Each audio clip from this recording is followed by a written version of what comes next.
Lectura del Santo Evangelio según San Lucas. En aquel tiempo mucha gente se había reunido alrededor de Jesús, y al ir pasando por los pueblos, otros más se le unían. Entonces les dijo esta parábola. Salió un sembrador a sembrar su semilla. Al ir sembrando, unos granos cayeron en el camino. La gente los pisó, y los pájaros se los comieron. Otros cayeron en terreno pedregoso, y al brotar, se secaron por falta de humedad.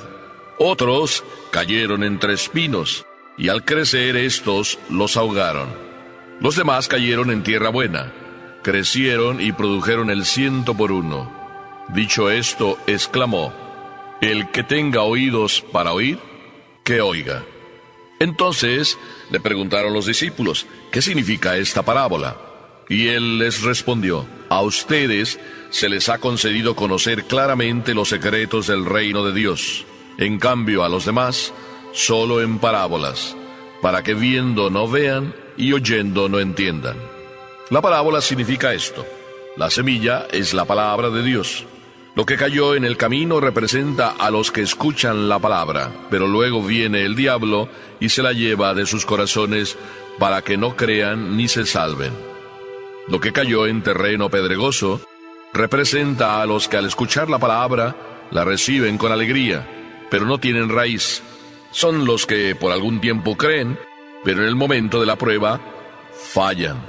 Lo que cayó entre espinos representa a los que escuchan la palabra, pero con los afanes, riquezas y placeres de la vida se van ahogando y no dan fruto.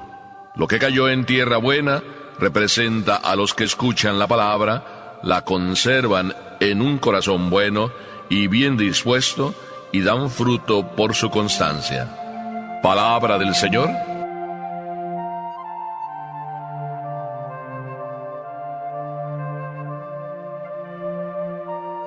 Es tan rico este evangelio que empezar diciendo que el reino de Dios es una semilla, como que está bien, pero después decir que el que tenga oídos para oír, que oiga, como que eso no está tan claro.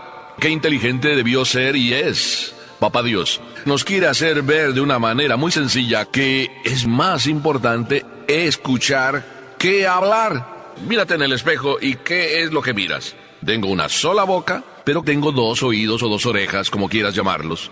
Quiere decir que es más importante escuchar que hablar. Pero sin embargo, a veces los hombres somos como contradictorios. Hablamos más que escuchamos. Qué difícil es escuchar. Bueno, pues el Señor dice: el que tenga oídos para oír, que oiga.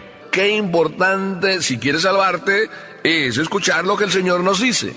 Y el Evangelio empieza con la sencillez. A mí me encanta por eso el Evangelio, porque cuando el Evangelio lo vamos entendiendo, la vida se nos simplifica. Y mira que este Evangelio empieza a hablarnos que Jesús iba de camino y se le juntaba mucha gente. Cada vez que iba recorriendo un pueblo, más gente se le unía. ¿Qué quiere decir? Que solo los que se le arriman a Papá Dios ya empiezan a ser de los que tienen oídos para oír. Por tanto, sacamos una conclusión: los arrimados a Papá Dios ya van en el camino. ¿Tú quieres ser uno de esos arrimados? Ya sé que vas a decir: no, la iglesia es para los curas, para las monjas, para los viejos. Ay, jovencito de mi alma, o que te crees jovencito y que no necesitas de estas cosas. Y claro, el que no quiere arrimársele al Señor, pues no tiene oídos para oír, aunque tenga 2 orejotas. Pero no puedo más que decir que no hay peor sabio que aquel que se la cree de sabio. Entonces, arrímate al Señor. Tú y yo debemos ser de esos arrimados. Y claro, no solo arrimados para decir que estoy con el Señor, para decir que salí en la foto. En este caso no es importante si sales en la foto con Papá Dios, sino si te le juntaste a Él y escuchaste. Pero además, ¿quiénes son los que escuchan? Porque el Evangelio nos habla así de que iban juntándosele, y todos esos arrimados a Jesús ya son esos que pueden escuchar, porque el hecho que te arrimes ya te da la posibilidad de escuchar. Por tanto, arrimarse no solo, sino arrimarse para escuchar. Qué hermoso es escuchar. Cuando tú vas escuchando a los demás, vas aprendiendo de los demás muchas cosas. En este caso, qué importante es escuchar a Papá Dios. Porque cuando tú lo escuchas, estás en el camino de salvarte. Sí, te lo repito así, para que lo escuches ahí en el interior de tu corazón. Si tú estás en disposición de escuchar, estás en el camino de salvarte. Porque aquí el Evangelio dice que tanto la semilla, habiendo caído en el camino, como habiendo caído en terreno pedregoso, como habiendo caído entre espinos, como habiendo caído en terreno bueno, la semilla fue dada a aquellos que escuchan. Entonces, escuchar es el primer paso, después de arrimarte. Y cuando digo escuchar, es porque es lo común a todos los que han recibido y reciben la palabra, a todos los que le abren el corazón a Papá Dios, todos escuchan. Sin embargo, no todos responden de la misma manera. He ahí pues ya una diferencia. He ahí pues porque algunos, recibiendo la palabra, no pueden decir que el Señor no les quiere, sino que depende ya de cada uno el aprovechar. Es decir, el salvarte no es una cuestión de Papá Dios, es una cuestión de Papá Dios y tuya. Pero Papá Dios te está ofreciendo ya la salvación y te la ofrece todos los días. Qué importante es que tú despiertes, tú y yo, claro, despertemos a la maravilla del reino de Dios, a la maravilla de la salvación, a la maravilla del amor, a la maravilla de esa intimidad, de esa paz que solo la tiene el que abre su corazón a Dios. Pero ya ves que cuando Jesús explica la parábola y dice que cayendo en el camino, esa palabra, ese mensaje, ese amor no funcionó. Y dice Jesús ¿por qué? Porque el diablo tiene una misión: no permitir que creamos, no permitir que nos salvemos. Por eso cuando ya te pones en el camino de aceptar o buscar ser salvado, el demonio te mete un montón de problemas. ¿No te has dado cuenta? Cuando tú vas como en el camino del mal, como que el demonio ya te tiene ahí medio atolondrado y atontado, y por tanto pues vas y no hay mayores problemas porque pues eres de los de él. Pero cuando ya empiezas a querer ser de los que son de Jesús, de los arrimados a Jesús, entonces Él se interesa más por ti para no permitir que te salves. Y eso es lo que ocurre con la palabra cuando cae en el camino, que fácilmente nos arranca la gracia, la salvación, el amor, el demonio. ¿Por qué? Porque en el terreno que está al lado del camino siempre es el más pisado. Al lado del camino pasan muchas personas con muchas maneras de pensar. Y tú estás también al lado del camino donde está la televisión, al lado del camino donde están las modas, al lado del camino donde están todas las tendencias, todos los modos de pensar, al lado del camino donde están dizque tus amistades y son las que peor te ayudan. Por eso, qué importante es ser otro tipo de terreno. Y ahí Jesús ya nos da la segunda semilla. Dice, la segunda semilla es el reino de Dios que cae en tierra también, en una tierra que escucha. Pero ¿qué sucede? ¿Quiénes son estos que escuchan la palabra de Dios y que de repente la palabra como que se pierde? Es el que dice siempre, qué buenísimo, maravilloso que el Señor me invite. Y ahí te quedas en la alegría momentánea y superficial de un decir, qué bueno que el Señor está conmigo. Pero ¿estás tú con el Señor? ¿Cuántos dicen que están con el Señor y dicen que el Señor les quiere, pero no cumplen con los mandamientos, pero no cumplen con sus obligaciones, no cumplen con sus deberes? Pero no matan, no roban, dicen ellos. Son unos santos en vida. Hay muchos de esos que dicen ser así. Pero realmente Dios les quiere, claro que sí. Pero realmente ellos quieren a Dios. Jesús podría decir, si me amas, demuéstramelo. No te quedes simplemente con la alegría de decir, el Señor me quiere. Porque también, si tú le preguntas a mi mami te va a decir que me quiere. Pero también si le preguntas si yo quiero a mi mami, quizá mi mami te pueda decir, bueno, sí, mi hijo me quiere, pero algunas veces como que se le olvidan sus obligaciones de hijo. Así puede ser Papá Dios. Sí, yo quiero a todos. Pero a veces como que a mis hijos se les olvida que yo soy su padre, y se les olvida que ellos tienen obligaciones de hijos hacia su padre. Pero luego la palabra nos viene también a decir, Jesús puede caer en tierra donde hay espinos. Y son aquellos que no solo dicen, buenísimo, sino que a donde quiera dicen que seguirán al Señor.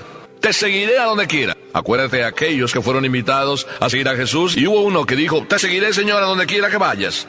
Pedro también dijo, te seguiré, Señor, y te defenderé. Pero esos que dicen tan pronto también escuchar la palabra de Dios y son a veces tan fanfarrones, o somos a veces tan fanfarrones, lo que nos pasa es que no vigilamos. Y en el camino hay problemas. Ya ves, en el matrimonio pasa. ¿Cuántos en el matrimonio no se dicen, mujer, te quiero, te seguiré en vida y en muerte, te seguiré, te querré, te amaré? Eso en el día bonito que se casaron, que todavía había la luna de miel. Pero cuando la miel empieza a desaparecer y la luna como que ya no es luna ni ilumina tampoco, entonces no vigilan, no siguen estando atentos a escuchar la palabra de Dios con el mismo entusiasmo, no seguimos con el mismo entusiasmo, entonces le podemos fallar al Señor. Vigilar es importante. Vigilar para seguir manteniendo el entusiasmo de querer ser salvados. Vigilar para querer seguir queriendo al amado, a Jesús, a quien le dijimos sí. Nosotros sí, tú y yo sacerdotes, tú y yo religiosos, tú y yo monjas. ¿Cuántos decimos sí al Señor con entusiasmo el día en que le dijimos sí? Como cuántos le dijimos sí, mantendré mi corazón limpio el día de mi primera comunión, y a lo mejor a la semana ya estábamos haciendo las mismas cosas que habíamos prometido que no haríamos. Qué hermoso entonces es terminar como el último de la parábola, a quien también, como los otros, se le concede la semilla. Y dice el Evangelio, para que tú y yo aprendamos, guardó y dio fruto. No solo escuchó, sino guardó y dio fruto perseverando. Es decir, qué importante es la perseverancia. No solo que escuches la palabra de Dios un día el primero, cuando el entusiasmo existía, sino que perseveres con el entusiasmo, para que entonces en medio de las luchas y perseverando des fruto. Pero esto requiere, como dice el Evangelio, un corazón noble y generoso. Yo creo que tú y yo tenemos un corazón noble y generoso, porque todo lo tenemos. Pero ¿sabes el secreto para entonces mantenernos fieles en esa lucha por salvarnos y por seguir creyendo? El secreto es María. ¿Y María por qué? Porque María conservó su corazón siempre noble. No solo era noble, no solo era generosa, como todos nosotros recibimos el don de la nobleza en el corazón y de la generosidad en el corazón, sino lo cultivó. Tú eres todos los días uno que cultiva la nobleza en su corazón, la gratitud, la sinceridad, la honradez para con Papá Dios, la generosidad que significa dejar toda tacañería, la generosidad que significa abrir el corazón de par en par para las cosas buenas y para la fiesta, pero también para la cruz. Hay que estar, como dice Santa Teresa, cuando perdices, perdices. Es decir, cuando se trata de fiesta hay que festejarlo. Cuando se trata de estar con Papá Dios y alegre hay que estarlo. Cuando se trata de estar con Papá Dios y en la cruz hay que estar también. Porque el creer y el buscar la salvación exige perseverar. Y ya sabemos que la perseverancia, pues es, como dice Jesús, de los esforzados, de los que luchan, es el reino de Dios. De los que se esfuerzan, de los que luchan por seguir creyendo, por buscar su salvación, tan alegre, tan entusiasta como fue el primer día. El Papa Juan Pablo II, heredando también el ejemplo del Papa Pablo VI, celebraba su misa y siempre diciendo que mi misa última siempre sea como la primera, entusiasta, amorosa, llena de fe, de entrega, de amor. Que tú y yo pues no nos dejemos llevar del diablo, que eso es lo que quiere, arrancarnos la fe y arrancarnos la salvación. Pero con Dios ya tienes la batalla ganada. Amén.